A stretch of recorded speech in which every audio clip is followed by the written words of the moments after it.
Todos, bienvenidas y bienvenidos a una nueva sesión de nuestro curso de trastornos de personalidad, Ana Freud.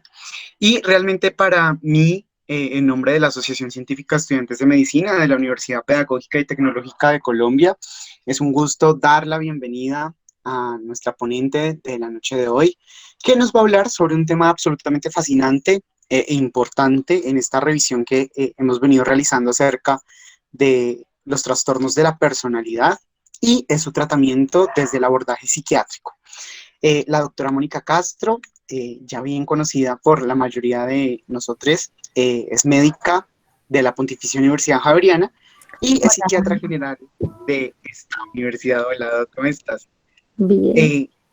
Además, está cursando su maestría en psicoanálisis y es fundadora de Introspecto, una página, bueno, más que una página, un movimiento de salud mental en Instagram.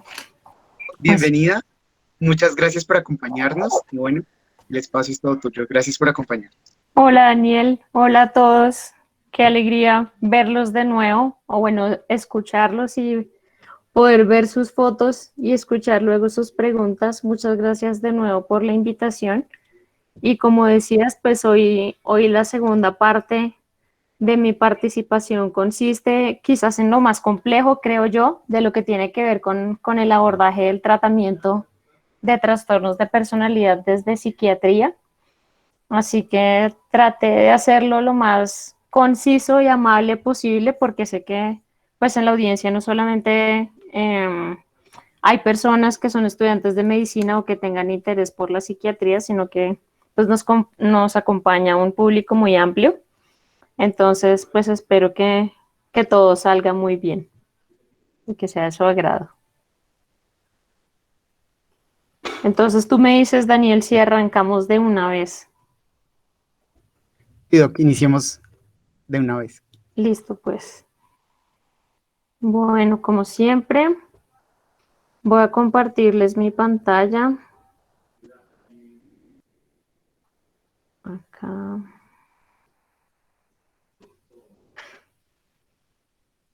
Mm.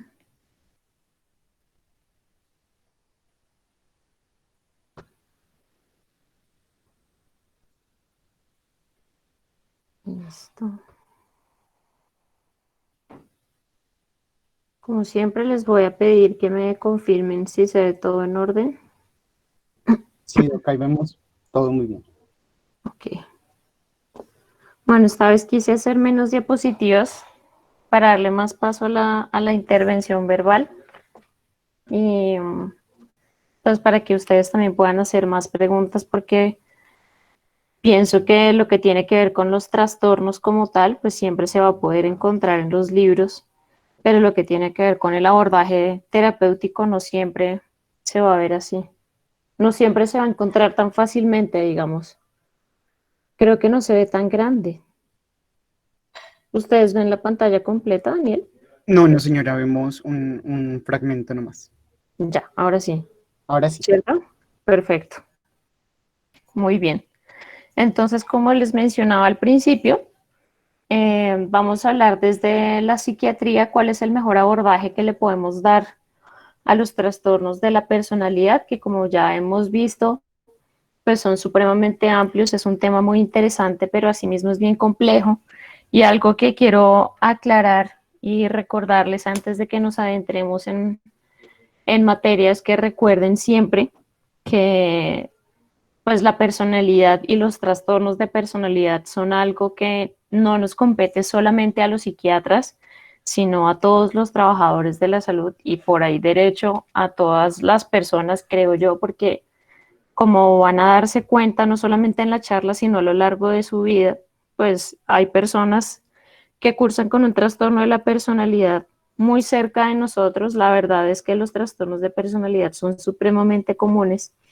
Así que si bien no todos vamos a estar en la obligación de tratarlos, pues porque pues no todos tenemos por qué hacerlo, sí es importante que podamos identificar qué podemos hacer, así sea como familiares, para saber cuándo podemos pedir ayuda, porque es una entidad patológica bastante común y que puede afectar la calidad de vida no solo de quien la padece, sino de los familiares que se pueden ver afectados por otras personas de su familia que puedan tener un trastorno de la personalidad. Y pues también personas que tengan que ver con el ámbito de la salud van a toparse sí o sí con trastornos de la personalidad a lo largo de su ejercicio profesional.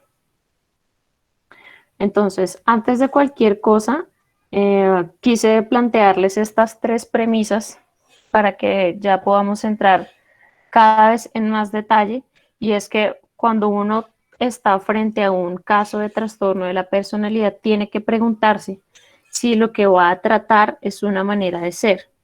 ¿Por qué? Porque si lo vemos así descuetamente, podemos pensar que es algo simple o que puede ser fácil, pero si somos muy juiciosos y nos vamos al detalle de la palabra, como los que pudieron estar en la charla del martes, tratar un trastorno de la personalidad implica casi que tratar la vida misma de la persona, porque recuerden que la personalidad pues es nuestra manera de ser, es nuestro carácter, es nuestra manera de ver el mundo.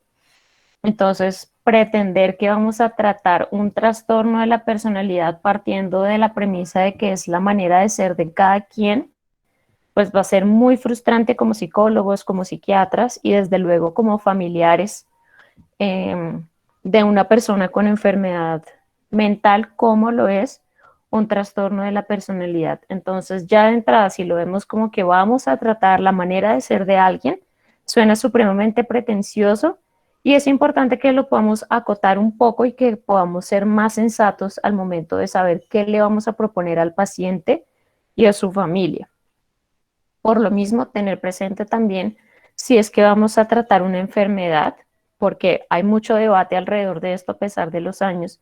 Los trastornos de la personalidad, si bien son un problema de carácter, de funcionamiento, no necesariamente implican que el juicio, por ejemplo, esté comprometido, que es una de las tantas, digamos, alteraciones que se pueden ver en otro tipo de enfermedades mentales, como por ejemplo la esquizofrenia o la manía en el trastorno afectivo bipolar o la depresión, que sabemos que en sus peores momentos el juicio puede estar comprometido y quizás por eso la persona no es confiable para tomar ciertas decisiones o para incurrir en cierto tipo de actos, mientras que si yo pienso que la persona tiene una manera de ser patológica, no siempre voy a argumentar que pueda tener el juicio comprometido, dado que tiene un trastorno de la personalidad. No siempre va a ser así.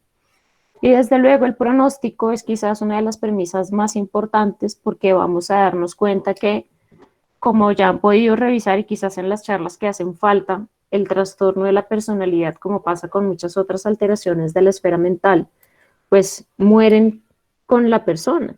Así como cuando no tenemos un trastorno de la personalidad, el que es tímido se va a morir tímido, el que es arrogante se va a morir arrogante. Entonces, pretender cambiar ese tipo de comportamientos, de conductas, puede ser agotador para uno como terapeuta y también para la familia, buscando respuestas alternativas cuando sabemos que no va a ser así. Entonces, antes de arrancar, quería dejarles estos tres puntos muy claros para que con base en eso puedan tener claro pues qué es lo que uno puede ofrecerle al paciente y a su familia. Siguiente, esto está lento.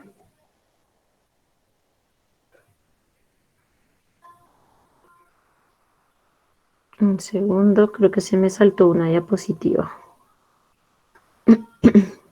Ya.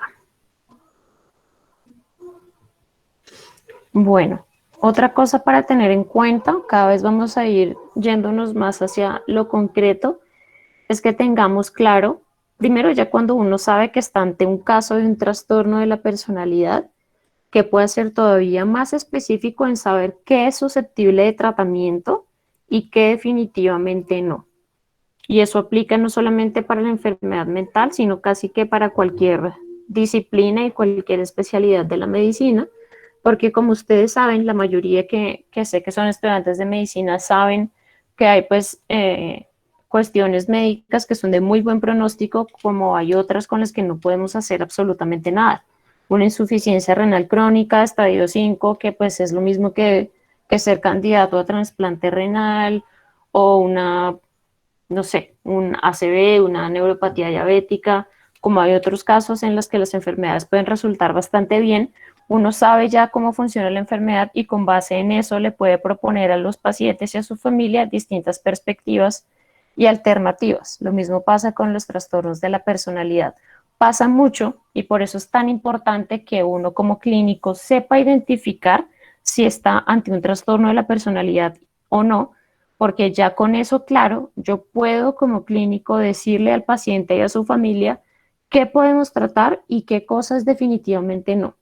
Además de que hay trastornos de la personalidad que son más nobles conforme pasan los años, como hay otros que por el contrario pueden tener aspectos que pueden empeorar. Entonces, si yo no tengo eso claro, pues al momento de que una familia consulte conmigo para establecer un diagnóstico, un tratamiento, va a ser mucho más complicado a lo largo del tiempo, se van a frustrar más fácilmente y van a tener, como suele pasar en psiquiatría, unas expectativas supremamente altas que van en contra de lo que en realidad puede pasar en el bienestar de todo este sistema familiar y va a ser muy complicado. Y la idea es poderle ayudar al paciente y a su familia lo más posible desde lo que se puede hacer con la enfermedad mental del paciente.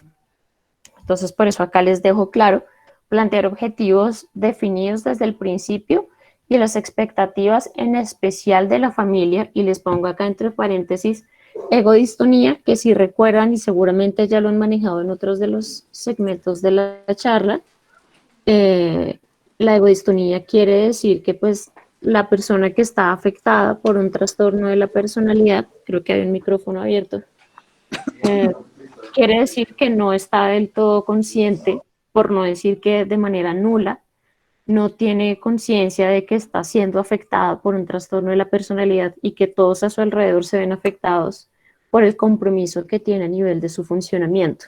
Entonces, casi siempre cuando uno en la consulta recibe a un paciente con trastorno de la personalidad es porque es su familia la que lo lleva a la consulta, ni siquiera es el paciente mismo que llega con el problema, a menos que, como ya vimos el martes, sea una persona con clúster C, que suelen ser personas supremamente ansiosas, que ya han tenido algún episodio depresivo, que facilita la necesidad de ir a consultar. Pero digamos, si en mi familia hay un miembro que sea paranoide, que sea más bien esquizoide o probablemente limítrofe, casi siempre suelen ser los demás los que ven el problema y buscan la ayuda, no el paciente mismo, porque la egodistonía es una de las características clásicas del trastorno de la personalidad, como pueden ocurrir en otras patologías mentales. Y también por eso les quise poner el otro ítem, que es que siempre debemos enfocarnos en lo que sea de mejor pronóstico. ¿Por qué? Porque si yo de entrada pretendo, digamos, apaciguar el narcisismo de un paciente eh, histriónico, por ejemplo, pues va a ser completamente frustrante para el paciente, para su familia y de paso para mí como su psiquiatra, porque es prácticamente imposible. Entonces, preferiblemente, ya sabiendo que eso no va a ser viable, enfocarme en los síntomas y en los diagnósticos asociados que yo sepa que puedo tratar, como las comorbilidades que hablábamos el martes, los trastornos de ansiedad que son tan comunes casi en todos los trastornos de personalidad, los trastornos depresivos, las enfermedades médicas no psiquiátricas, que ya lo vamos a ver más adelante, y el componente biopsicosocial, que siempre está a la orden del día, no solo en trastornos de la personalidad, sino en todos los aspectos que tienen que ver con enfermedad mental. Asegurarse de que el entorno sea amable, que tenga su medicación al día, que tenga buen soporte familiar, todo eso es importante.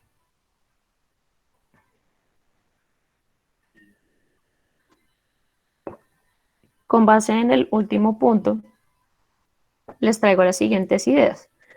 Cuando ya sabemos que estamos ante un caso de un trastorno de la personalidad, tenemos que enfocarnos en qué podemos tratar. No quiere decir que yo en la consulta trate solamente del trastorno de la personalidad. Es muy raro que yo en la consulta de psiquiatría reciba un paciente que tenga solamente el trastorno de la personalidad como único diagnóstico. Es muy raro. De hecho, es casi que exótico que una persona llegue a la consulta consultando, valga la redundancia, solamente por eso. Entonces, lo que casi siempre suele ocurrir es que uno en la práctica puede encontrar que el síntoma principal o el motivo de consulta es un trastorno de ansiedad, un episodio depresivo, un episodio psicótico, por ejemplo, y ya conforme pasa la hospitalización o uno puede hacer un seguimiento del paciente, lo que encuentra en el background del sujeto es que además hay un trastorno de la personalidad asociado. No quiere decir que por un trastorno de la personalidad sea la urgencia porque un paciente psiquiátrico llegue a la consulta. Eso rara vez pasa. De hecho, pues no hay urgencias psiquiátricas alrededor de un trastorno de la personalidad. Suelen debutar mucho después o suelen encontrarse luego. Porque recuerden que si yo hago diagnóstico del funcionamiento de una persona, pues tengo que conocerla un poco y eso requiere varias sesiones, seguimiento para yo poder tener un análisis claro de qué es lo que está pasando. Entonces, con base en esto y teniendo en cuenta las comorbilidades más comunes, tengo que enfocarme en lo que definitivamente puedo tratar inmediatamente y lo que va a aliviar el malestar del paciente y va a mejorar su calidad de vida, que son los diagnósticos asociados o las comorbilidades. El trastorno depresivo mayor, que ya lo han revisado, los trastornos de ansiedad, los trastornos somatomorfos, que como vimos en el clúster C particularmente son muy comunes, en el clúster B también, que lo van a revisar más adelante, sobre todo en los pacientes con trastorno histriónico y limítrofe de la personalidad, la somatización es muy común.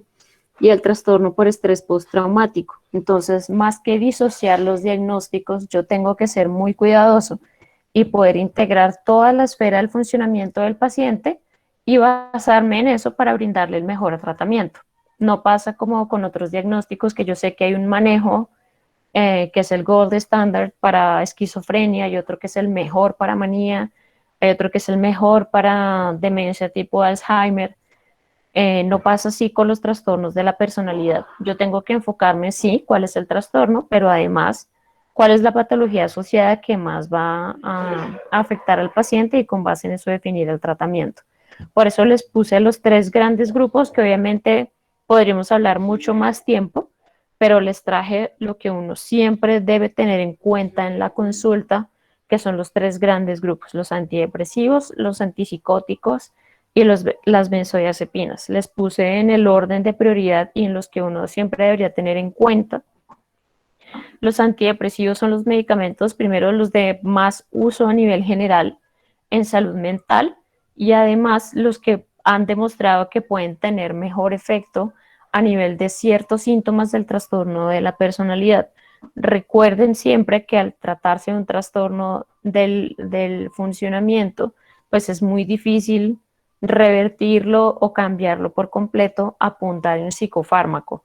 Pero yo sabiendo, por ejemplo, que una persona que tiene un trastorno de la personalidad o rasgos muy marcados de la personalidad del grupo B o el grupo C, y que además estos sean asociados con la ansiedad o con la depresión, yo puedo ayudarle con su calidad de vida, con un manejo adyuvante, con un antidepresivo asociado a la psicoterapia. Recuerden siempre que es factible hacer el manejo dual de manejo farmacológico y psicoterapia siempre, y siempre va a ser mejor la dupla a que uno solo. Por supuesto, también hay que considerar lo que el paciente prefiera, siempre que sea permitido, pero lo ideal es que en la medida en que sea posible ofrecerle a mi paciente las dos opciones de tratamiento, la farmacoterapia y la psicoterapia. Y en general, partiendo de la base de que suelen acompañarse de síntomas ansiosos o que tienen alto riesgo de episodios depresivos, no puedo quitarle el beneficio de darle tratamiento farmacológico siempre que yo vea la prominencia de estos síntomas. Entonces, si yo además de ver que estoy ante un paciente que sé que tiene historia de un trastorno de la personalidad, pero inmediatamente, horizontalmente, lo veo con un episodio depresivo, no puedo quitarle el beneficio de darle tratamiento. Ya definir qué antidepresivo es secundario, yo tengo es que analizar y darme cuenta de que el paciente con trastorno de la personalidad está deprimido. Ya teniendo en cuenta las características para individualizarlo, yo voy a saber si le voy a dar un inhibidor de la recaptación de serotonina, si más bien me voy a ir por un dual, si me voy a ir por un tricíclico.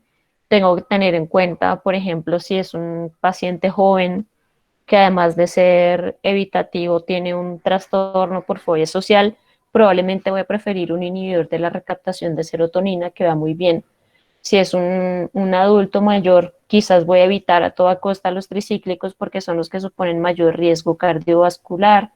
Si es un paciente con clúster B y además tiene un trastorno por adicción a la nicotina, voy a preferir el bupropión, por ejemplo, que va muy bien para estos pacientes.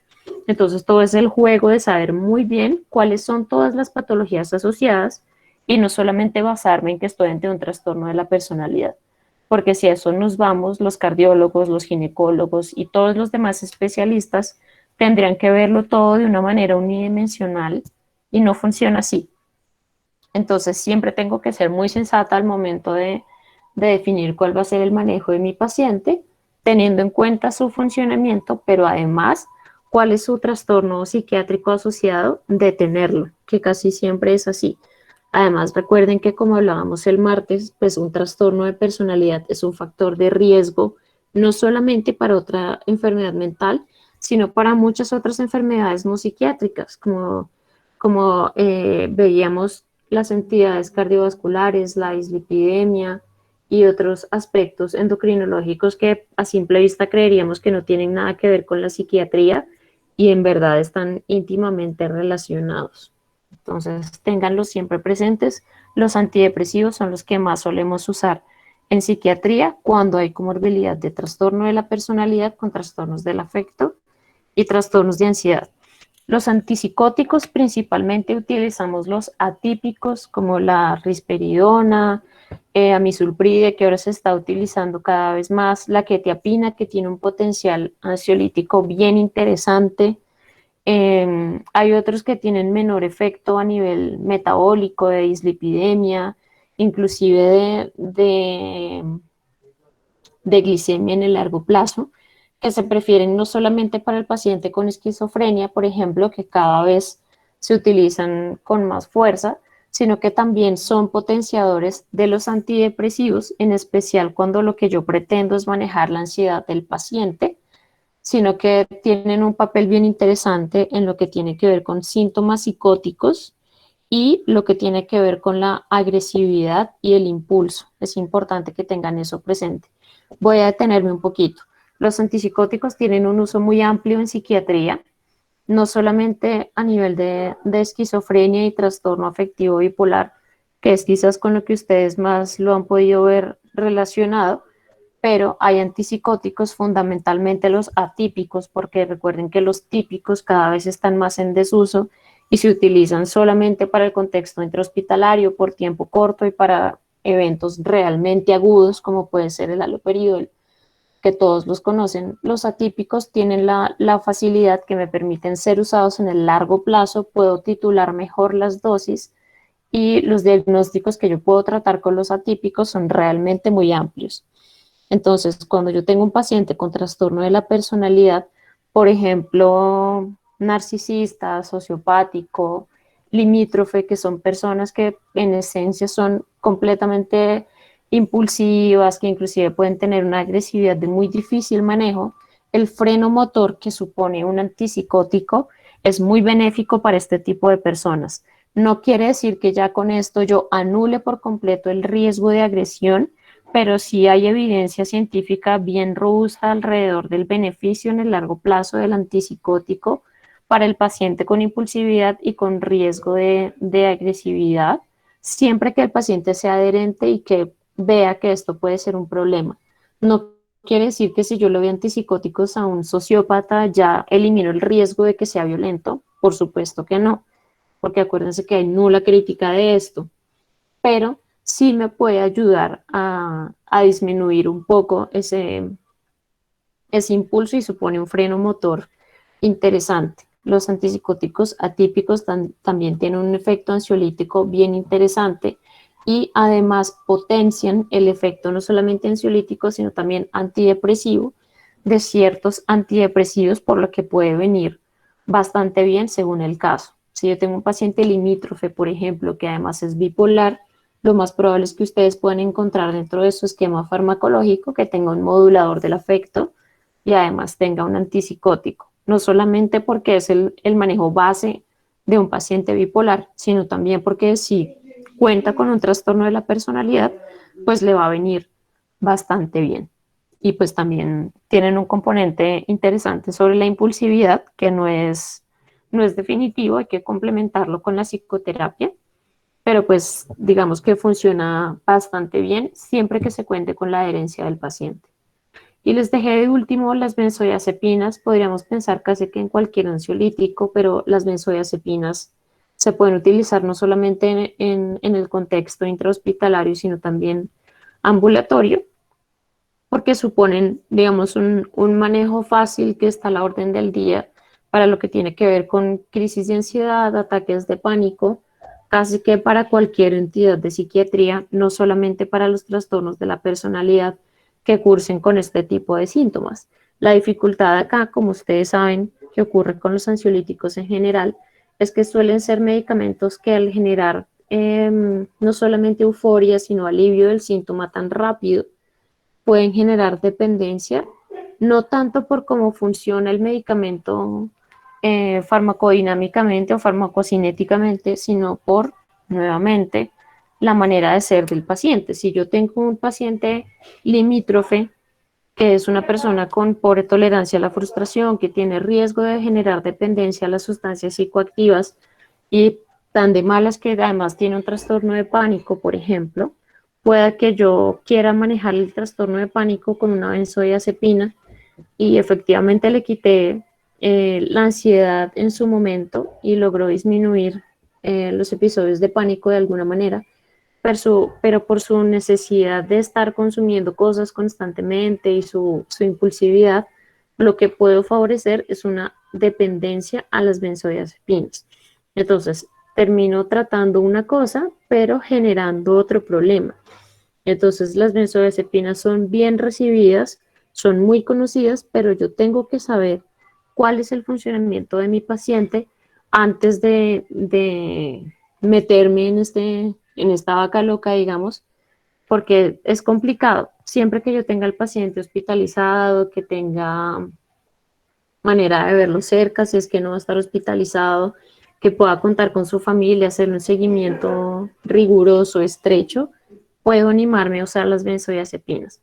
Pero si es un paciente inestable, que no vuelve, que abandona el tratamiento, que yo sé que ya ha usado de otras sustancias, exponerlo a las benzodiazepinas puede ser más un riesgo que un beneficio. Entonces, fíjense cómo cada vez más, si bien es complejo, nos supone muchísima responsabilidad para yo saber qué definitivamente puedo tratar del paciente y qué definitivamente no. Y además, como cada vez estamos haciéndolo más complejo y a la vez más interesante, si no solamente tiene un trastorno de la personalidad, sino también un trastorno por consumo de sustancias, casi que queda completamente contraindicado el uso de benzodiazepinas, porque también se hace trastorno por consumo de benzodiazepinas y eso es una enfermedad mental. Entonces tengo que ser muy cuidadoso cuando voy a hacer este tipo de cosas. Pero a grandes rasgos es importante que conozcan que esos son los tres pilares de tratamiento farmacológico para el trastorno de personalidad asociado a otros síntomas o por lo menos con los síntomas característicos de lo que se puede tratar. Desde luego, perdón, toma agua.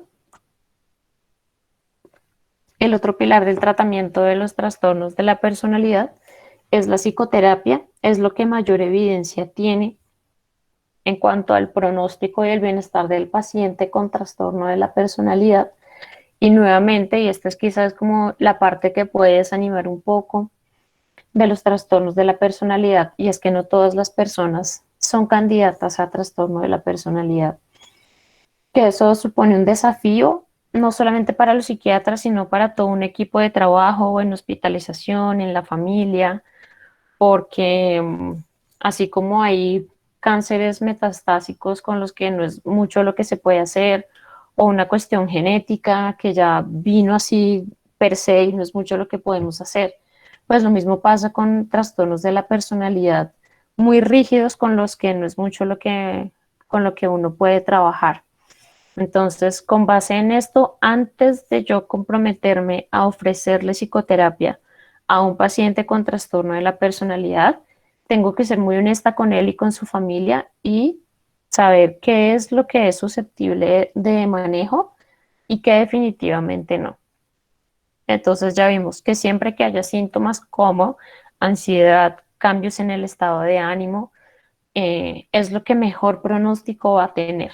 Como los que pudieron haber estado en la charla del martes, si yo tengo un paciente que es del clúster C, donde predominan la ansiedad y las obsesiones, pues probablemente va a ser un paciente que va a responder muy bien no solo a la farmacoterapia, sino a la psicoterapia, porque son entidades patológicas muy nobles al recibir el tratamiento médico y psicoterapéutico. Entonces mi posibilidad de manejo con el paciente va a ser muy amplia y probablemente el pronóstico vaya a ser muy bueno, y además que va de la mano con la constancia y la disciplina del paciente, que esto es muy importante de tener en cuenta, y me atrevería a decir que inclusive es más importante que lo que yo mismo como clínico pueda llegar a ser, porque yo puedo ser el mejor psicoterapeuta, puedo ser la mejor psicoanalista, pero si mi paciente no tiene la constancia, no tiene la disposición, no reconoce que necesita ayuda,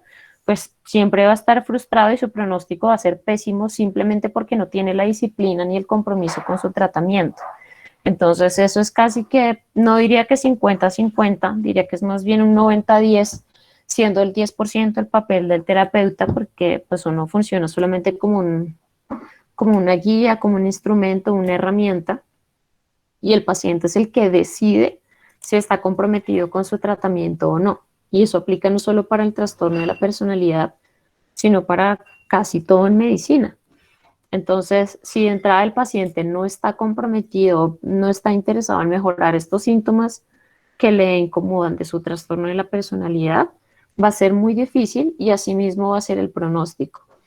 Hay algo que les puse acá, que son los modelos mentales, que, bueno, esto es digamos, una cuña de otra corriente completamente diferente de pensamiento, que es el pensamiento sistémico, que tiene que ver con la psicoterapia sistémica, pero pues también tiene que ver con la teoría de los sistemas, que es otra manera de ver la vida y el funcionamiento en el universo, y es, digamos, todos esos esquemas que uno puede tener sobre cómo funciona la vida. Gente que dice que, no sé, que el machismo es lo que predomina, o que al psiquiatra solamente van los locos, o que todo el mundo se tiene que casar. Sí, imagínense cualquier creencia que esté completamente arraigada en su familia, en gente que ustedes conozcan. Si eso es casi que impermeable o es difícil de modificar, imagínense eso potenciado 500 veces en una persona con trastorno de la personalidad. Es casi que tratar de derrumbar una pared de hierro a punta de alfileres. Va a ser casi que completamente imposible.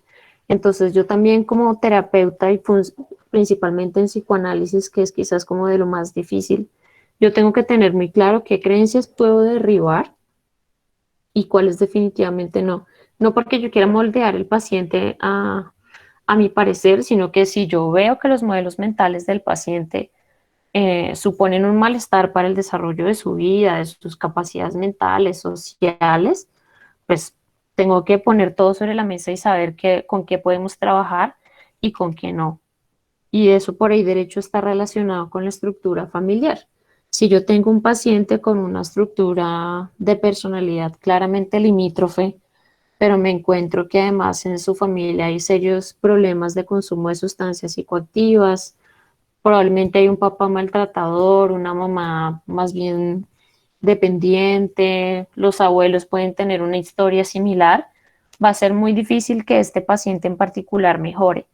Entonces, aquí se complejiza un poco más la cosa, y yo no puedo pretender salvar, primero que todo, y segundo, prometer un buen pronóstico al paciente si no proponemos algo, algún tipo de intervención alrededor de su sistema familiar.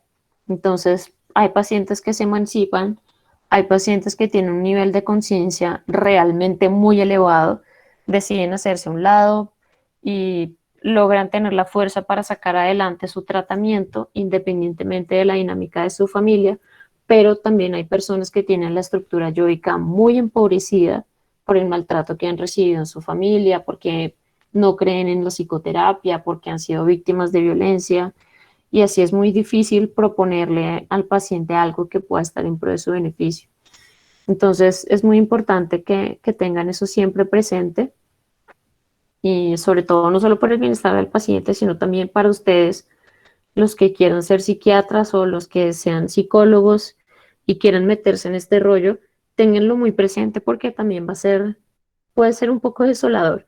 Entonces, antes de comprometerse con aspectos insalvables, tengan claro que pueden modificar con el paciente y su voluntad y que definitivamente no. Es como pretender cambiar los ojos verdes. Si los tienes verdes, pues te mueres con los ojos verdes. No puedes tener los cafés. Es imposible. Lo mismo pasa con la personalidad. Y nuevamente los aspectos egodistónicos, por eso se los pongo acá, son los deseos de mejorar. Y aquí es muy importante que ustedes tengan muy claro cuáles son los rasgos de personalidad y los trastornos de personalidad que son de mejor pronóstico. Como ya les mencionaba el martes, los del clúster C y algunos del clúster B, sobre todo los histriónicos y algunos limítrofes, son las personas que más suelen consultar aquejando estos síntomas y piden ayuda. Siempre que el paciente pide ayuda y diga, realmente esto me está afectando mi vida, necesito mejorar, suelen ser a los que mejor les va porque uno tiene del lado al paciente y lo que uno le proponga al paciente lo va a recibir para poder estar mejor. Pero no pretendan, o sería exótico, casi que con engaños, que llegue a su consulta un paciente paranoide, narcisista, un sociópata, solamente porque su mamá le ruega o porque su esposa le ruega para que haga psicoterapia, para que deje de ser arrogante, violento, manipulador, porque no va a pasar, porque son aspectos tan rígidos de personalidad que ni la mamá ni el santo más, mejor dicho, el que crean ustedes va a poder modificarlo, no se puede. Entonces, lo que el paciente sepa que quiere mejorar y que está dispuesto, inviértanle tiempo y energía en eso. En lo otro, pues no pierdan el tiempo. Y el terapeuta que les prometa cambiar esos aspectos, pues está teniendo unas expectativas muy altas y probablemente los esté timando porque no es cierto que uno pueda hacer mucho con rasgos de la personalidad tan rígidos y tan patológicos. No es verdad. Entonces es como la parte no tan agradable de la psiquiatría porque los trastornos de la personalidad pueden ser difíciles y pueden ser muy frustrantes. Y aquí hay una pequeña cuña en la que no quise ahondar porque supongo que puede darse en la parte de preguntas. Y es que cuando uno se adentra en la psicodinamia de un paciente con trastorno de la personalidad, también van a haber muchas dificultades. Y aquí les puse 3 fenómenos principales, hay muchos más, pero pues como esta no es una charla de psicoanálisis, les quise poner solamente 3. Uno es la reversión de la perspectiva, que suena muy raro, yo sé, sobre todo si uno no está muy familiarizado con el tema de psicoanálisis, pero reversión de perspectiva para que ustedes me puedan comprender mejor, hagan de cuenta que es cuando, que sea sobre todo con el paciente narcisista o con el paciente paranoide, que uno puede encontrárselo hospitalizado en UCI, que el internista le pide interconsulta al psiquiatra porque el paciente no quiere firmar el consentimiento para cateterismo, por ejemplo. Entonces el intensivista le pide interconsulta al equipo de psiquiatría pensando que es que el señor tiene el juicio desviado, entonces pues quieren asegurarse que psiquiatría valide que el señor está en su sano juicio o que definitivamente está fuera de sí, está en delirium o alguna cosa y que no es confiable para desistir de una decisión así. La reversión en la perspectiva es justamente casi que la barrera absoluta que impone el narcisismo, la paranoia de una persona con trastorno de la personalidad, que prácticamente es la abolición absoluta de cualquier ayuda. Así para todo el mundo sea evidente que necesita la ayuda, que necesita el trasplante, que necesita el bypass, el stent, pero para ese paciente su narcisismo es superior y porque yo soy, no sé, porque yo soy Donald Trump, entonces no necesito el cateterismo. A veces ni siquiera es que la persona esté realmente psicótica, es que el narcisismo es tal que pareciera que nubla el juicio de la realidad. Y si bien no hay una masa, no hay una esquizofrenia que explique, claro, es que la persona tiene el juicio desviado, eso en psicoanálisis se llama reversión de la perspectiva. Cuando el narcisismo se antepone a la intención terapéutica y así pueda que hayan todas las pruebas objetivas que yo le muestre al paciente para decir definitivamente necesita ayuda, pues el paciente se va a negar por completo. Y no puedo decir que es 100% delirante porque no, pues digamos, no es el caso, no tenemos todos los elementos para demostrarlo, a menos que así coincida. Pero de resto, pues no, no va a ser así. Es un fenómeno extraño, no es común, y uno tiene que ser muy agudo para detectarlo. Y simplemente es como el placer académico de detectarlo y mencionarlo en la historia clínica, y es objetivo del psicoanálisis si uno quiere quedarse ahí con el paciente y pues con fines legales si uno lo quiere mencionar o reportar en la historia clínica, pero es quizás de los aspectos más difíciles al momento de enfrentarse con un paciente con trastorno de la personalidad. El impasse es lo mismo que un callejón sin salida. Hay pacientes no solamente en trastornos de la personalidad, sino con otras enfermedades mentales con los que no hay nada que hacer y es casi como, sí, como un punto de no retorno, un callejón sin salida, que está muy relacionado con lo anterior y es casi que un punto ciego donde el paciente simplemente está completamente terco, inflexible a cualquier tipo de sugerencia y es una razón muchas veces para ponerle fin a la psicoterapia. Y el acting out o el paso al acto, que también es un fenómeno que se evidencia en el psicoanálisis, es cuando el paciente, por ejemplo, lleva varias sesiones en las que se está hablando de un tema álgido y sabe que la siguiente sesión se va a seguir tocando el tema y justamente esa sesión o llega tarde o cancela o se inventa cualquier otra excusa y no llega porque sabe que va a ser una sesión dolorosa o una sesión difícil. Eso a grandes rasgos. También puede ser, por ejemplo, un simple gesto suicida, una intención suicida, de personas que no lo manifiestan abiertamente, no lo verbalizan, pero son reiterativas con el tema, qué pasaría si yo no estuviera, qué pasaría si tal cosa, y finalmente pueden incurrir en este tipo de actos inclusive durante la consulta. Y pues literalmente quiere decir paso al acto, es decir, no hay filtro entre el pensamiento y la acción y es cuando pasan todo este tipo de cosas. Y fenómenos en psicoanálisis, en trastornos de personalidad, hay lo que ustedes se imaginen, es infinito. Hay un micrófono abierto, vamos a dejar lo de psicoanálisis hasta ahí porque es muy largo, pero creo que es como lo más importante. Adentrándonos un poquito más en los tipos de psicoterapia, hay muchas, las corrientes son bastantes. Voy a hablarles solamente de lo que realmente funciona y tiene evidencia. Aquí me quedaron repetidos los títulos. La que más se utiliza, la que mejor evidencia tiene, es la terapia cognitivo-conductual, que desde luego la orientación que uno elija depende de dos cosas. Primero, de las necesidades del paciente y segundo, del entrenamiento del terapeuta. No porque uno sea psicólogo o sea psiquiatra quiere decir que ya es terapeuta o bueno, psicoterapeuta. Y también, si uno no lo es muy recomendable que uno remita a su paciente a una persona que sí tenga el entrenamiento en la corriente de psicoterapia en particular, que uno sepa que va a ser más conveniente para su paciente. Puntualmente con los trastornos de la personalidad, se prefiere la terapia cognitivo-conductual, sobre todo para los aspectos que pueden mejorar en menos tiempo, para el contexto intrahospitalario, el paciente que está hospitalizado en medicina interna, en urología, en ginecología, que además tiene un trastorno de la personalidad y los otros especialistas necesitan apoyo del equipo de psiquiatría. La terapia cognitivo-conductual viene muy bien porque es resolutiva en corto tiempo, como lo puede ser una hospitalización, y permite alivio al equipo interdisciplinario y funciona bastante bien.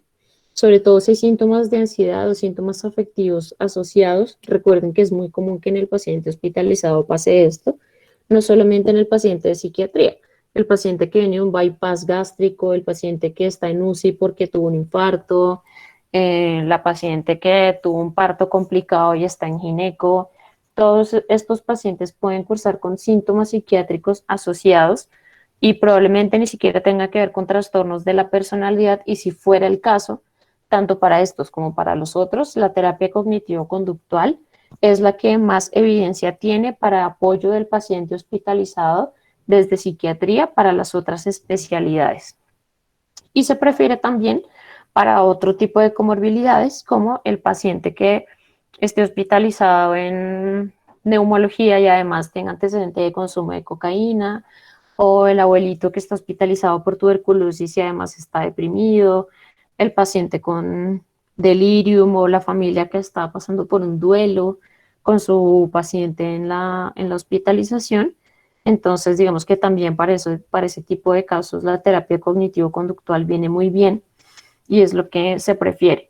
Ahora, si yo lo que quiero es someterme a un tratamiento riguroso para poder tratar los síntomas que más me generan malestar por mi trastorno de la personalidad, lo mejor que yo puedo hacer es psicoanálisis o terapia de orientación psicodinámica.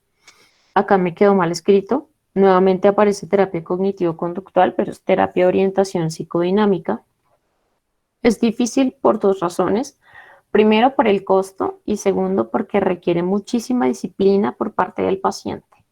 La terapia cognitivo-conductual es más bien práctica, no quiere decir que no sea juiciosa ni rigurosa, pero digamos que es más resolutiva en el tiempo y como les he explicado a varios de ustedes en otras ocasiones, la terapia cognitivo-conductual es como tener una pared dañada y ponerle solamente pañetes y pintarla de nuevo y se ve bonita y queda bien. Esa es la terapia cognitivo-conductual. Me ayuda a ver lo que es más evidente y tratarlo y mejorarlo, pero no tengo la garantía de que más adelante esto pueda volverse a caer, la pintura se vuelve a caer, se vuelve a agrietar la pared. En cambio, con la terapia psicoanalítica, lo que pasa es que si la pared está dañada, en psicoanálisis lo que yo voy a hacer es derribar la pared y voy a construirla de nuevo con el paciente. Entonces, eso requiere disciplina, requiere tiempo, requiere constancia y al tener que disponer de más tiempo, pues por supuesto también requiere de más dinero y eso es lo que puede desanimar muchas veces a la gente y también a los terapeutas. Por eso es que uno tiene que de entrada plantear los objetivos claros porque pues embarcarse en un proceso de psicoterapia es algo muy serio y requiere compromiso. Entonces hay que tener eso claro. Obviamente la tolerancia a la frustración está a la orden del día con cualquiera de las dos corrientes, entonces ténganlo presente siempre. Y para terminar, recuerden siempre, tanto para ustedes como para su familia, sus parejas, sus amigos, si son así o están así. ¿Por qué? Porque eso, digamos que es muy ligero, pero sí les va a dar una idea de cuándo están ante un trastorno de la personalidad o simplemente un estado de ánimo pasajero o un mal rato, porque no podemos confundir un estado de ánimo pasajero con una manera de funcionar. Uno no es deprimido, uno está deprimido. O como dicen algunas personas, yo soy depresivo. No, no eres depresivo, probablemente tienes distimia. No eres una persona que le gusta correr riesgos, no, probablemente eres limítrofe. O es que yo soy bipolar, no, no eres bipolar, probablemente tengas un trastorno limítrofe de la personalidad. Entonces, tengan mucho cuidado con eso, no solamente porque son comentarios ligeros que pueden herir susceptibilidades, sino porque también pueden caer en un sobrediagnóstico irrespetuoso para los pacientes, para los psiquiatras, para su familia, para su círculo, y pues no se puede tomar tan a la ligera. Cuando ustedes vean comportamientos sistemáticos en ustedes, en sus cercanos, sospechen si se trata de un trastorno de la personalidad, puede ser. Y antes de cometer exabruptos como decir que es bipolar, que ya saben que bipolar no es un trastorno de la personalidad, sino un trastorno del afecto, háganle el favor de sugerirle que vaya al psiquiatra o al psicólogo para ver si es que de pronto tiene un trastorno limítrofe de la personalidad. ¿Y por qué? Porque acuérdense que fuera de los hospitales psiquiátricos, 3 de cada 10 personas tienen un trastorno de la personalidad, lo cual quiere decir que es bastante. Entonces, si estamos en un salón de clases y somos 20, te pueden sacar la cuenta de cuántos podrían tener un trastorno de la personalidad. Entonces, tengan cuidado con eso, es un tema interesante que requiere mucha disciplina, mucho cuidado. Y bueno, creo que eso era todo. Ya podemos pasar a la fase de preguntas porque me puedo quedar hablando aquí de psicoanálisis y no, no aguanto. Creo que eso es todo por ahora. Todo, muchas gracias. Excelente presentación como siempre. Y bueno, tenemos un par de preguntas ya. Listo, pues. En caso de la psicoterapia, muchas veces en la IPS están a cargo de psicología y Mm, sin adecuada capacitación o en tiempos largos, ¿qué herramientas se puede usar para mejorar el abordaje de estos pacientes? mm. Sí, eso es una realidad muy, muy triste. Ay, espérate, cierro acá. Es una realidad muy triste porque tanto psicólogos como psiquiatras en las EPS y en las IPS no están entrenadas para manejar el tema de trastornos de la personalidad. Y pues yo creo que es un tema de base y es un problema grande porque tendríamos que hablar de dos asuntos, creo yo. Eh, no solamente el ímpetu del clínico, tanto del psiquiatra como del psicólogo, porque hay profesionales de la salud que simplemente no se interesan en saber cómo manejar un trastorno de la personalidad y eso ya supone un problema, sino porque pues también en el sistema de salud no es que haya mucho interés en tratar este tipo de cosas. Y teniendo en cuenta que si yo voy a consultar puntualmente por esto en una IPS, pues el tiempo es reducido y quizás no me van a ofrecer muchas estrategias de afrontamiento y quizás me propongan más bien estrategias para tratar la ansiedad, la depresión, manejar el tiempo, pero el core de lo que implica un trastorno de la personalidad, como les mencionaba, requiere mucho tiempo y paciencia. Por ejemplo, en psicoanálisis, que cada vez es menos gente la que se somete a psicoanálisis, las sesiones pueden ser casi de 2 horas y suelen ser una, dos, hasta 3 veces por semana por muchos años. Entonces, imagínense ofrecer eso en una EPS. Es exótico, yo no conozco la primera EPS que lo ofrezca de esa manera. De hecho, muchas EPS logran ofrecer solamente 10 sesiones máximo anuales de psicoterapia al año, de máximo 30 minutos.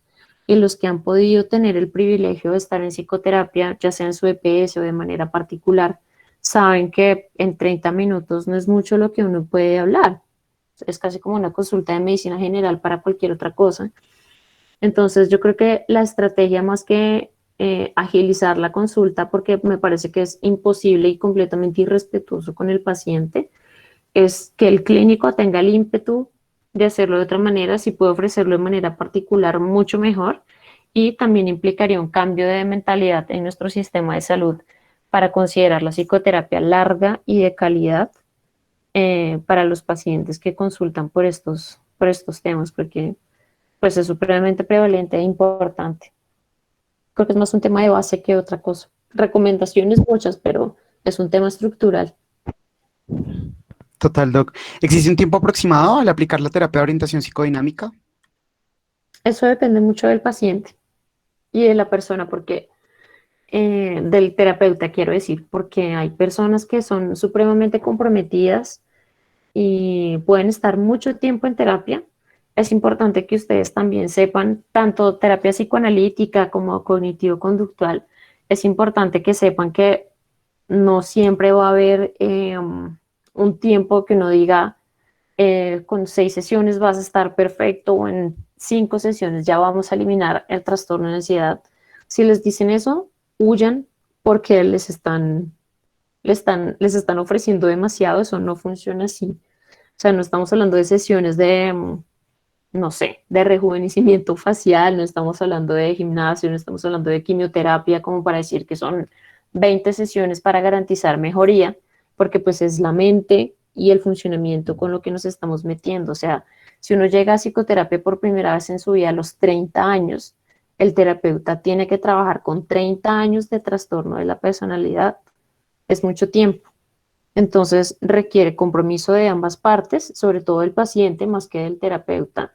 Y hay personas que se someten a procesos un año y les va muy bien, sobre todo con lo cognitivo-conductual, pero con psicoanálisis realmente puede ser mucho tiempo y es más que todo a necesidad de la persona que se somete a esto, de su disciplina y de lo que vaya ocurriendo en el camino.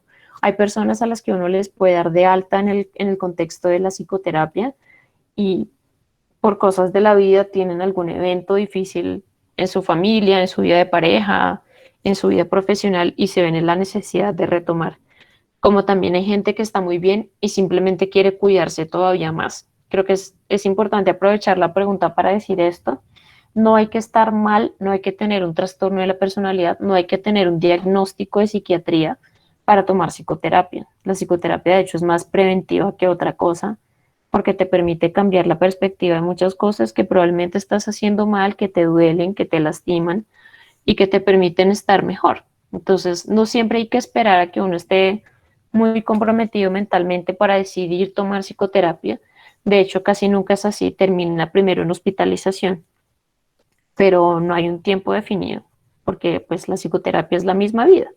Entonces hay que estar cuidándose todo el tiempo y hay personas que están en psicoterapia toda su vida. Yo, por ejemplo, como Daniel lo sabe, estoy en psicoterapia desde los 18 años, tengo 32, entonces digamos que no hay un límite para decir ya estoy bien, cada quien lo decide, como hay gente que dice no me interesa, no lo tomo, así estoy bien, como hay personas que con un mes de psicoterapia consideran que es suficiente. Eso requiere más como el nivel de autocrítica y de introspección que cada quien pueda tener. Y el terapeuta, por supuesto, también está en la obligación de decirle al paciente, pues, cómo ve el avance, si va bien, si definitivamente es un impasse, si están en un punto ciego y tratar de movilizar la dinámica de la psicoterapia. Muchas gracias, Doc. Nos preguntan si hay algún directorio o demás para poder contactar profesionales en caso que se encuentren estos trastornos de personalidad y que bueno, el paciente tenga la oportunidad de poder pagarlos. Mm. Pues directorios puntualmente para trastornos de la personalidad es raro conseguir porque, pues digamos que uno entre colegas sabe que cuál es el colega que mejor maneja trastorno por consumo de sustancias y esto. Y cuando uno quiere tratar el tema robusto de trastornos de la personalidad, casi siempre son los psicoanalistas o por lo menos las personas de orientación psicodinámica los que suelen hacerlo. Y además pasa algo muy curioso y es que son solamente las personas de salud mental que se animan a hacerlo los que van a decir, sí, yo me encargo de esto. No van a encontrar un directorio específico que digan, estos psicólogos y estos psiquiatras manejan muy bien trastornos de personalidad. Es más el hecho de que las personas, pues los terapeutas cuando den con ellos, lo puedan consultar. Hablo de mi escuela, de la que conozco y donde me formé, que es en la Universidad Javeriana. Los psiquiatras de la Javeriana en general tienen muy buena formación en cuanto al manejo de todo lo que tiene que ver desde la psicodinamia. Y por supuesto, eso incluye los trastornos de la personalidad. No es el fuerte de otras corrientes como pueden ser otras, pero pues siempre que haya aspectos que impliquen la psicodinamia, si están interesados en manejar eso puntualmente, es lo mejor que pueden hacer. En las EPS realmente no sé cómo funcione porque los psiquiatras de EPS, pues desde luego hacen una muy buena labor, pero digamos que lo robusto de su práctica está enfocado en el manejo farmacológico de la enfermedad mental grande, la esquizofrenia, la enfermedad crónica, el trastorno afectivo bipolar, el trastorno de pánico, que es quizás lo de mayor demanda, pero trastorno de personalidad, casi siempre de orientación psicoanalítica y de terapeutas particulares. Acá en Bogotá, la Sociedad Colombiana de Psicoanálisis también tiene unos servicios bien interesantes. No sé de costos cómo estén ahorita, pero el que esté interesado también puede tomarlo. En mi época de estudiante, cuando estaba en el posgrado, hacían unas sesiones bien interesantes. Creo que cada sesión estaba como en 50.000 pesos, pero pues obviamente como es psicoanálisis tienes que tomar una o dos sesiones semanales y pues te hacen un presupuesto para saber tú cuánto estás dispuesto a pagar, pero digamos que es lo más confiable y lo que yo conozco como para recomendarles a algún lugar. Gracias, Doc. ¿Qué literatura nos recomiendas para introducirnos en el tema de la psicoterapia? Mm. Bueno, eso es una pregunta chévere, porque casi no, pues hay, desde luego hay mucha literatura para psicoterapia y desde luego nuevamente depende del enfoque que uno le quiera dar y antes de uno adentrarse en la literatura de psicoterapia, pues tiene que tener muy buenas bases de la semiología psiquiátrica y de muchas otras cosas para luego sí comprometerse con algo tan serio como hacer psicoterapia. Una cosa tiene que llevar a la otra. Yo no puedo hacer psicoterapia sin tener clara la semiología psiquiátrica y el examen mental, pero ya partiendo del supuesto que puedo tener eso claro, hay un libro que a mí me gusta mucho que es sobre las neurosis, que después te lo puedo pasar, Daniel, para que lo puedas difundir. De hecho, creo que te lo pasé al correo, que es de Otto Fenikel, que es maravilloso porque no es inmediatamente para adentrarse a cómo hacer psicoterapia, sino entender la neurosis, que para los que no lo tengan claro, pues la neurosis es una manera de funcionar, es un tema supremamente amplio que nos tomaría otra charla, pero cuando uno entiende cómo funciona la neurosis, por ejemplo, ya puede saber cómo puede enfocar la psicoterapia con un paciente en particular. Entonces, antes de encontrar como una lista de chequeo, diga esto, pregunte esto, omita esto, dé este consejo, es importante que uno sepa cómo funcionan los trastornos de la personalidad, qué es la neurosis, qué es la psicosis, cuáles son las expectativas antes de adentrarse con este tipo de cosas. Hay otro libro que es muy chévere, que es de la terapia sistémica, que es de Palo Alto, de unos terapeutas de California. Les debo el nombre exacto porque no es de lo que más suelo revisar, pero la terapia sistémica también tiene un componente bien interesante en cuanto a psicoterapia y puntualmente para trastornos de la personalidad. Pero mi recomendación básica, si uno es estudiante de pregrado, si es estudiante de psicología y quiere empezar a entrenarse en este tema, las neurosis de Otto Fenikel, se los voy a escribir ahorita acá en el chat, para que lo revisen, porque no es solamente el tema de psicoterapia, sino también de neurosis, que es como la explicación universal de lo que es trastorno de la personalidad.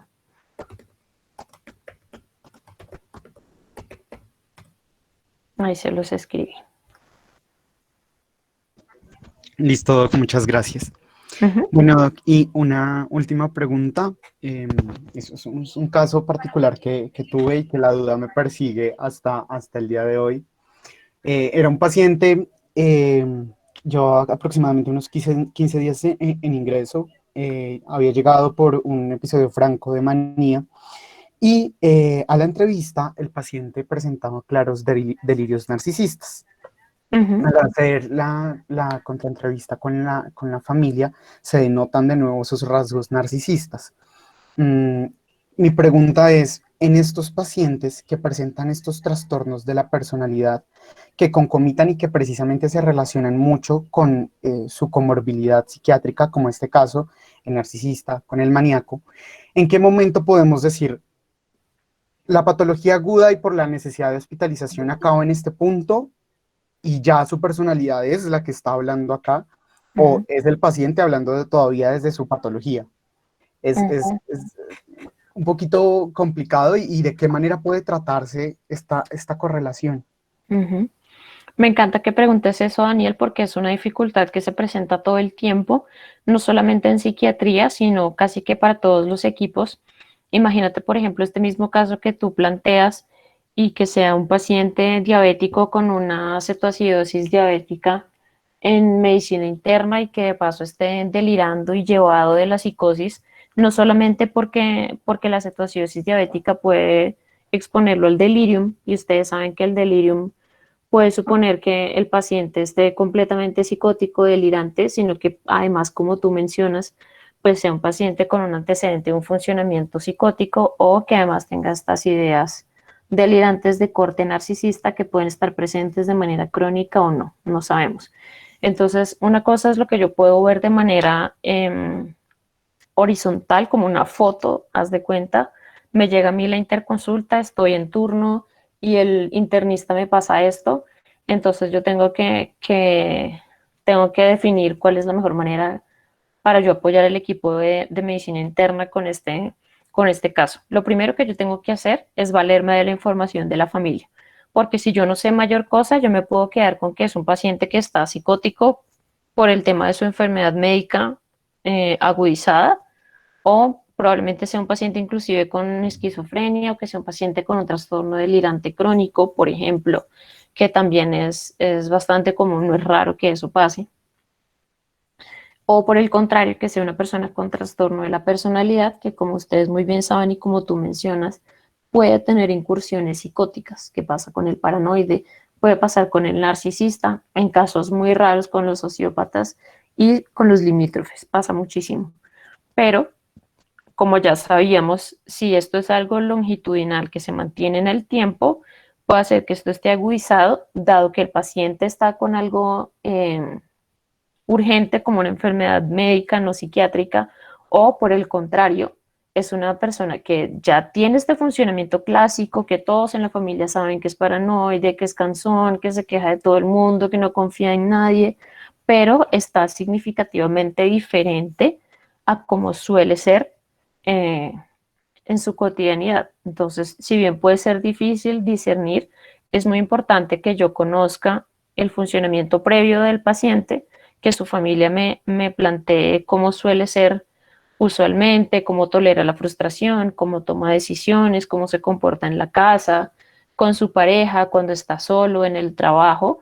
Y quizás con esa información para mí es más fácil saber si tengo un paciente con una cuestión agudizada o si por el contrario es un paciente paranoide o narcisista de toda la vida que está con una cuestión agudizada en el momento por cualquier otra situación. Hay pacientes paranoides que hacen un episodio psicótico agudo y ya está, porque de malas que les salió una masa o además consumieron cocaína y se psicotizaron o hicieron depresión con síntomas psicóticos. Tengo que saber si es algo del momento, la foto que yo tengo que tratar, o si por el contrario es algo muy viejo que de repente se agudizó. Si me hago entender, no sé si respondí tu pregunta. Sí, totalmente. Sí, es súper relativo.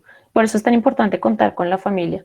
En psiquiatría es quizás donde la entrevista a familias tiene más peso, porque una cosa es lo que yo veo y otra cosa es lo que la familia me dice. Ah, no, pues es paranoide de toda la vida, yo creyendo que es que nos odia a todos en el servicio y es que es así de siempre. Entonces, es importante por ese lado. Sí, totalmente. Bueno, eso es todo por nuestra sesión de tratamiento psiquiátrico. Realmente muchas gracias. Muy interesante y bueno, de nuevo mil gracias. Siempre bienvenida a CMUPTC. Ay, qué lindos. No, yo muy contenta de acompañarlos siempre. Muchas gracias por la invitación, Daniel, por tu amabilidad de siempre tenerme en cuenta, a todos, a la doctora Blanca, que por ahí vi que estaba escribiendo en el chat, muchas gracias. Y a todos los que muestran el interés por estos temas tan fascinantes, gracias también. Me gusta que la psiquiatría despierte cada vez más curiosidad en ustedes. Así no vayan a ser psiquiatras, por lo menos para que la apliquen a su vida. Es importante, así que gracias por el espacio nuevamente.